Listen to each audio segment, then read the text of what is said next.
Үшінші этап технологияны ол вовлеченная команда. То есть бұл этаптың мақсаты масштабтауды қамтамасыз ету үшін әрқайсысы өз бағытына жауапты болатын белсенді топтардан команда құру. Қараңыз, рынокты түсіндіңіз, сол рынокта қалай жұмыс жасау керек жөнінде бизнес модельді құрып алдыңыз. Енді сол бизнес модельді жасау үшін бағана айттық қой, ключевые процессы деген, ключевые люди деген кезде сіз уже қандай адамдар керектігі уже сояқтан шықты. Команда просто так жиналмайды. Команда стратегияны түсінген кезде, бизнес модель түсінген кезде шығады кім керек екен. Әшейін команда жинақтай бермейсіз. Сондықтан команда жинақтаудың үш этапы бар. Бұл найм, ол управление, бұл вовлечение. Қазақша айтқанда жұмысқа алу, басқару, жұмылдыру. Енді қараңыз, жұмысқа алу, ол просто, опять же, көбісі айтады, мен что-то команда аламай жатырмын, анау. Өте оңай нәрсе, воронка найма. Болды. Воронка найма. Кстати, бұл жерде заметьте, найм это не набор людей. Найм это отбор людей. Осыны важно, вот этот принцип нужно понимать. Қараңыз, воронка найма всего лишь осы 6-7 этаптан тұрады. Біріншіден аватар позиции.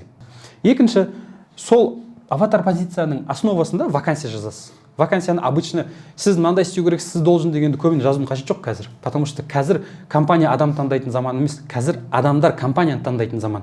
Сондықтан да мамандарға не алатынын, қандай плюстар, қандай плюшкалар, қандай бонустар алатынын көбірек жазсаңыз, сіздің вакансияңыз продающий болады. Сосын соны размещать етесіз, там HeadHunter'да таргет жібересіз. Қазір көбіне таргетпен набор вакансияны объявлять етіп жатыр. Қазір HeadHunter чуть-чуть отодвигается от личный бренді дамыған компанияларда, линк бренді дамыған компанияларда. Одан кейін вакансияны уже сіз отклик жасайды ғой, сіз жасаған размещение істегеннен кейін. Платный обязательно, кстати, не алу керек, подписка HeadHunter'дан, чтобы көбірек показ көрсету үшін. И сіздің вакансияңызға отклик жасаған кезде резюмелерді, опять же, үш-ақ критериймен тық-тық-тық тез қарап шығасыз. Біріншіден дұрыс сурет қойған ба резюмесінде. Суреттегі көзінің оты жанып тұр ма? Үшіншіден резюмені дұрыс толтырған ба? Особенно результаттарын именно цифрамен көрсете алған ба? Ол уже адамның результат ориентированный адам екенін көрсетеді. И сол үш критериялық резюмелер жинап аласыз да 10-15 адамды. Үшінші этап групповой созвон жасайсыз. Групповой созвон опять же 15-20 минут. Бәрін жинайсың да айтасыз. Біріншіден компанияны сатасыз, екіншіден должность сатасыз. Жігіттер, біз осындай компаниямыз, осындай мақсаттарымыз бар, осылай өсіп жатыр. Соңғы жылдардағы результаттарымыз мынандай. Бізге сол үшін дополнительно өсу үшін осы позицияны ашып жатырық. Сол позицияда осындай плюшкалар, бонустар бар. Осыған желание болса, менде сразу тестовый задание айдап жүресіз. Мысалға, менеджер по продажам жұмысқа алып жатсыз, айтасыз, жігіттер, мен конкурентіме 24 сағаттың ішінде свод анализ жасап бер. Конкурентный анализ. Либо бір кітап беріңіз по продажам. Мына кітапты оқыңыздар 24 сағаттың ішінде. Маған ертең 3 инсайттан тұратын мықты конспект жазып бер. Это тестовое задание. Все, одан кейін уже тестовый задание жібергендердің ішінен өзіңіз таңдап аласыз, нелерді тесттік тапсырмаларды тексересіз. Опять же, екі-ақ критерий. Біріншіден, дедлайн, то есть 24 сағаттың ішінде үлгіріп жіберді ма? Екіншіден, он заморочился вообще, жақсылап істеді ма задачаны? Осы екі критерий бойынша уже личный созвонға шақырасыз. Личный созвон, опять же 15-20 минут уақыт, тым қиындатудың қажеті жоқ. Үш-ақ этап. Бірінші этап общие вопросы, там не үшін жұмыс іздеп жатсың, топ-3 твоих побед, и плюс біз сені не үшін алуымыз керек. Екінші уже устный тест. Айтасыз, устный тест, бұл айтасыз, сіздің должностыңыздың ценный конечный продуктысы қандай? Бірінші сұрақ. Екіншіден, сол результатты алу үшін қандай шақтар жасау керек, қандай задача, қадамдар істеу керек. Үшінші сұрақ, ертең жұмыс қалсам қандай шақтан бастайсыз деген сұрақ қоясыз. Болды, адам четко должен жауап беру керек осыған. Үшінші, уже бір тестовый задача беру керек. Условно там прикол бар ондай, продай мне ручку за 60 секунд деген. И просто адамды уже бақылайсыз, қалай өзін ведет, там, выявляет ли потребности или тупо просто пихает деген сияқты. И сөйтіп түсініп аласыз.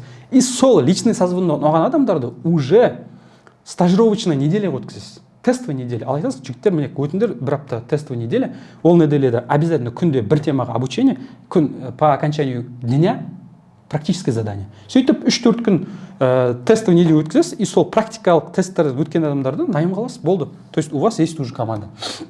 Одан кейін управление. Управление дегеніміз, опять же, команда тимді басқару үшін регулярный менеджменттің құралдары керек. То есть классика менеджмента. Планирование, организация, стимул, контроль. Все болды. Планирование дегеніміз цель, декомпозиция ресурсов. Организация деген оргструктура, делегирование. Стимул дегеніміз материальный, нематериальный. Контроль дегеніміз отчет и встречи. Все, қиын ештеңесі жоқ, жігіттер. Үшінші, это вовлечение. То есть қызметкерлерді командалық жұмысқа жұмылдырудың негізі құралдар көп емес, максимум 10. Мен мына жерде 9-ын көрсеткем. Мысалы, пирамида Маслоу, план коммуникации, 5 пороков команды, ЗП, перспектива, обмен опытом, ожим, то есть коллектив, и хороший офис, и соцпакеты. То есть Маслоу пирамиданы түсіндіріп кетейін. Маслоу пирамидасы арқылы сіз адамдардың обычно Маслоу өйстіп 5-6 этапқа бөлген базовые потребности, там потребности в обществе, потребности в развитии деген сияқты. Сіз осы командаға кірген адамды тест Маслоудан өткізген арқылы сіздің оның запросын түсінесіз. Оның запросын түсінгеннен кейін ол адаммен қалай коммуникация жасау керек жөнінде коммуникационный план жасайсыз. Қаншалықты мен ол қандай жиілікпен коммуникация істеймін, қандай форматта істеймін, план коммуникация, дайын документтер, дайын құралдар. Оны түсінгеннен кейін 5 порогов командой. То есть любой команданың бүйтіп команда болып жұмыс істеуіне 5-ақ проблема мешать етеді. Соны устранять етесіз, все. Ары қарай жалақы, перспектива, жалақы, кстати, шамал выше рынка болу керек, чуть-чуть 10-20%. Бірақ сұрақ қой, ол адам сізден кеткеннен кейін сізсіз көбірек ақша таба ала ма? Егер жоқ болса, значит жалақыңыз мықты деген сөз ғой. Дальше. Осы этаптың нәтижесі. Жалпы бұл этаптың нәтижесі өздерінің бизнес процестеріне жауапты, белсенді мамандардан тұратын команда құрылады. Болды. Кейс ретінде айтып кетейін. Компания Гайсина, бұл бренд женской одежды, бұл жерде Қазақстан бойынша, по-моему, 10-12 магазиндер бар. Проблема қандай болды? Запрос маған. Қызметкерлерді осы командалық жұмысқа жұмылдыру. Мен решение ретінде айттым основательный генеральный директорым, давайте онда бірінші теоретический сабақ өтейік, бүкіл филиалдардың директорлары мен замдарын жинап алып. Именно по инструментам вовлечения. Сосын одан кейін енгізейік. Бұл жерде конкретно біз 3-4 қана инструмент кіргіздік, бағанағы 4 инструменттен. Бұл тест Маслоу, бұл план коммуникации, бұл 5 порогов команды, бұл инструменты регулярного менеджмента. Все. Результат қалай болды дейсіз? Результат өте тема.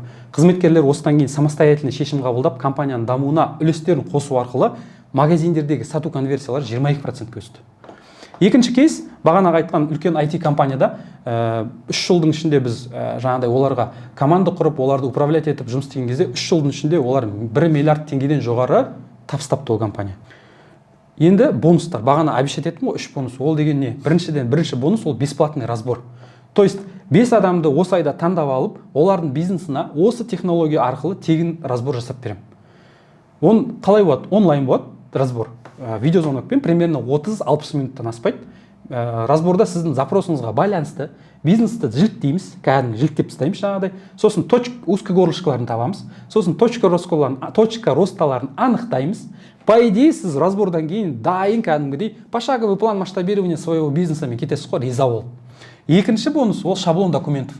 Мынау жаңа осы презентацияда көрсетілген бүкіл шаблондар бар ғой. Шаблон X матрицасы, шаблон там опросник Каздева, бизнес модельдің шаблоны, план коммуникации шаблоны, RNP отчетының шаблоны, скрипт продажның шаблондары, одан кейін тест Маслоу, одан кейін команда образования 2 мықты кітап бар, сол 2 кітап жіберем.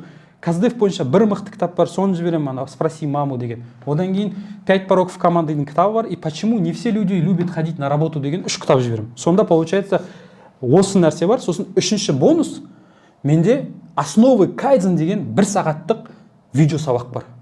Соны бесплатно подарю вам. Оны көрген кезде сіздің басыңызда уже все. Кайдзен деген не деген мия ашу болмайды. Четкий, осындай пошагово тық түсіндірілген сабақ. Бонустарды сіздің номеріңізге жіберуім үшін осы видеоның описаниесінде анкетаны толтыруыңыз қажет. Астына ссылка қалдырдым. Либо описанияда, либо комментарийде тұрады менің атымнан. Соны толтырасыз, мен үшеуін тық жіберіп тастаймын. Бір күн, 2 күннің ішінде, Құдай қаласа. Сол осы видеоны соңына дейін көргендеріңізге көп рахмет. Мен сіздерге әрқашан пайдалы болуға қуаныштымын. Кездескенше күн жақсы.